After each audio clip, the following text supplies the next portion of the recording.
Ռուդոլֆ Քրիստոֆեյգեն, 1846-1926, գերմանացի գրող և փիլիսոփա իդեալիստ։ Նոբելյան մրցանակի դափնեկիր գրականությունից 1908 ճշմարտության լրջագույն որոնումների, ամենաթափանց մտքի, լայն մտահորիզոնի, կենսալիության և համոզչության համար, որոնցով պաշտպանում և զարգացնում էր իդեալիստական փիլիսոփայությունը։ Աստվածային և մարդկային բնույթի միասնությունը քրիստոնեության հիմնադրական ճշմարտությունն է։ Դրա խորագույն գաղտնիքն այն է, որ աստվածությունը ընդունեց մարդեղության ողջ լիությունը, ամենայն ինչում մնալով աստվածություն։ Այս իրադարձությունը սկիզբ դրեց մարդու լիակատար վերակենդանացմանը և համաշարժմանը։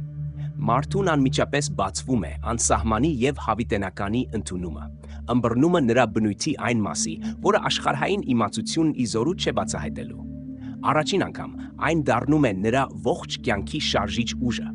և նա ներքին առնչություն է ձեռք բերում իրականության ողջ խորության հետ։ Համաշխարհային պատմությունը մեծ գործերով է կերտվում։ Հենց դա էլ նրան դարձնում է իսկական պատմություն և ոչ թե պարզապես գործընթաց։ Եվ քանի որ բոլոր այդ գործերը սերտ փոխկապակցված են, գոյացնում են մեկ ամբողջություն, իրականությունը փոխարկվում է բարոյագիտական դրամայի։ Այդ դրաման է շոշափում նաև մարդկային անձը իր ողջ դժվարություններով և դրանց հաղթահարմամբ բարեփոխության սեփական փորձով։ Յուրաքանչյուր անձ միայն այդպես է ձեռք բերում իր եզակի անհատական պատմությունը։ Հենց քրիստոնեությունն էր առաջինը, որ հնարավոր դարձրեց այդ պատմությունը։ Այլապես անձի հոգածության համեմատ բոլոր արտաքին իրադարձությունները երկրորդական դերում կհայտնվեին։